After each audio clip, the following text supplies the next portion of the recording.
ನಮಸ್ಕಾರ. ನನ್ನ ಹೆಸರು ಪ್ರತಾಪ್.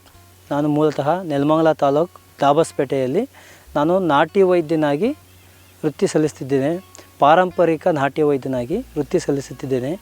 ನಾವು ಟ್ರೆಡಿಷನಲ್ ಬೋನ್ ಸೆಟ್ಟರ್, ಏನು ಈ ಸಾಂಪ್ರದಾಯಿಕ ಕೀಲು ಮೂಳೆ ಜೋಡಣೆ ಅಥವಾ ಮೂಳೆ ಚಿಕಿತ್ಸೆ ಮಾಡ್ತೀವಿ.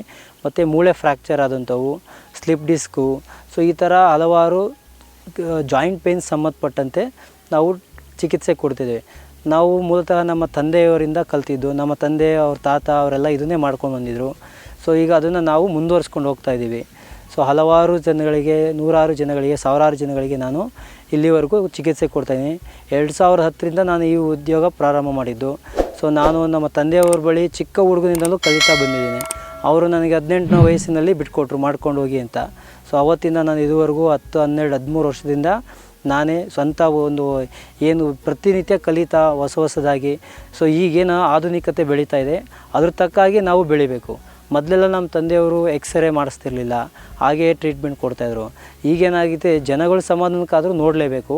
ಮತ್ತು ಈಗಿನ ಒಂದು ಏನು ಬೆಳೀತಾ ಇದೆ ಆಧುನಿಕತೆ, ಅದಕ್ಕೆ ನಾವು ಅದು ತಕ್ಕ ಹಾಗೆ ಟ್ರೀಟ್ಮೆಂಟ್ ಕೊಡಬೇಕು ಅವ್ರಿಗೆ. ಅದಕ್ಕೆ ಈಗ ಸ್ಕ್ಯಾನಿಂಗ್ಗಳು ನೋಡೋದಾಗಲಿ, ಅವ್ರು ತಂದಿರ್ತಾರೆ. ಎಕ್ಸ್ರೇ ಏನಾದರೂ ಅನಿವಾರ್ಯ ಇದ್ದರೆ ಮಾಡಿಸ್ಕೊಳ್ತೀವಿ. ಸೊ ಅದನ್ನು ನೋಡಿಕೊಂಡು ನಾವು ಚಿಕಿತ್ಸೆ ಕೊಡ್ತಾಯಿದ್ದೀವಿ. ಪ್ರತಿದಿನ ಬೆಳಿಗ್ಗೆ 10ರಿಂದ ಸಂಜೆವರೆಗೂ ಜನ ಬರ್ತಾಯಿರ್ತಾರೆ. ಅವರಿಗೆ ನಾವು ಚಿಕಿತ್ಸೆ ಕೊಡ್ತೀವಿ.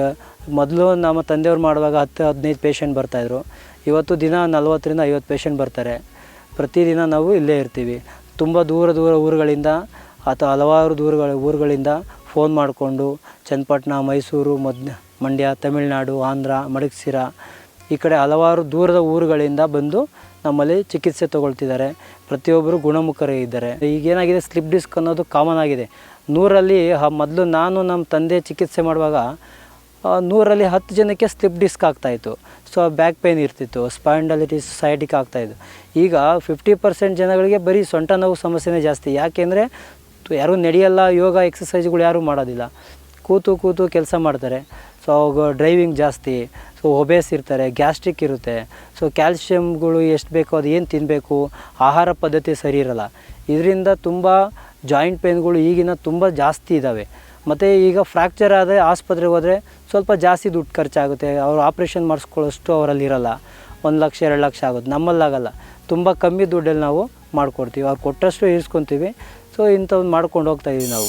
ಈಗ ನಾನು ಕೆಲವೊಂದು ಗಿಡಮೂಲಿಕೆಗಳನ್ನು ಪರಿಚಯ ಮಾಡಿ ಅದು ಏನಕ್ಕಾಗುತ್ತೆ, ಯಾವುದಕ್ಕೆ ಬಳಸ್ತೀವಿ ಅಂತ ನಿಮಗೆ ಪರಿಚಯ ಮಾಡಿಕೊಡ್ತೀನಿ. ಸರ್, ಇದು ಗರಿಕೆ. ನಮ್ಮ ದೇಹದ ಕಾಯಿಲೆ, ನಮ್ಮ ದೇಹದ ಒಂದು ಉಪ್ಸ, ಶ್ವಾಸಕೋಶ ಸಮಸ್ಯೆ ಆಗಿರ್ಬೋದು, ಮತ್ತು ನರ ದೌರ್ಬಲ್ಯ, ನರ ವೀಕ್ನೆಸ್ ಆಗಿರ್ಬೋದು. ಸೊ ಈ ಥರ ಹಲವಾರು ಕಾಯಿಲೆಗಳಿಗೆ ಈ ಒಂದು ಗರಿಕೆ ಉಪಯುಕ್ತ. ಇದು ಯಾವ ರೀತಿಯಪ್ಪ ಅಂದರೆ, ಇದನ್ನು ದಿನನಿತ್ಯ ಬೆಳಿಗ್ಗೆ ಖಾಲಿ ಹೊಟ್ಟೆಯಲ್ಲಿ ಈ ಒಂದು ಗರಿಕೆಯನ್ನು ಜಜ್ಜಿ ಇದನ್ನು ಒಂದು ಲೋಟ ನೀರಿನಲ್ಲಿ ಹಾಕಿ ಕುದಿಸಿ ಚೆನ್ನಾಗಿ, ಅದು 1 ಲೋಟ 100 ml ನೀರು ಹಾಕಿ ಕುದಿಸಿದರೆ ಅದು 50 ml ಬರಬೇಕು. ಸೊ ಇದನ್ನು ನಾವು ಖಾಲಿ ಹೊಟ್ಟೆಯಲ್ಲಿ ಜೇನುತುಪ್ಪ ಅಥವಾ ನಿಂಬೆಹಣ್ಣು ಹಾಕಿ ಅಥವಾ ಸೇವಿಸ್ಬೋದು.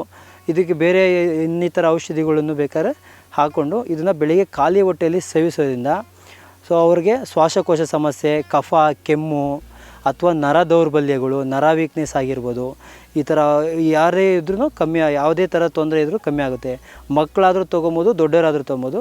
ಆದರೆ ಇದನ್ನು ತುಂಬ ಹುಷಾರಾಗಿ ಇದನ್ನು ಸೋಸಿಕೊಂಡು ನಿಯಮಿತವಾಗಿ ತೊಗೊಬೇಕು. ಮಕ್ಕಳಿಗೆ ಬೇರೆ ಥರ ಇರುತ್ತೆ, ಹಿರಿಯವರಿಗೆ ಬೇರೆ ಥರ ಇರುತ್ತೆ. ಇದನ್ನು ತೊಗೊಳ್ಳೋದ್ರಿಂದ ಶ್ವಾಸಕೋಶ ಸಮಸ್ಯೆ, ಕೆಮ್ಮು, ಉಪ್ಸ, ಕಫ, ಮತ್ತು ಗಸೆ, ಈ ಥರದ ತೊಂದರೆಗಳಿಂದ ಗುಣಮುಕ್ತರಾಗ್ತಾರೆ.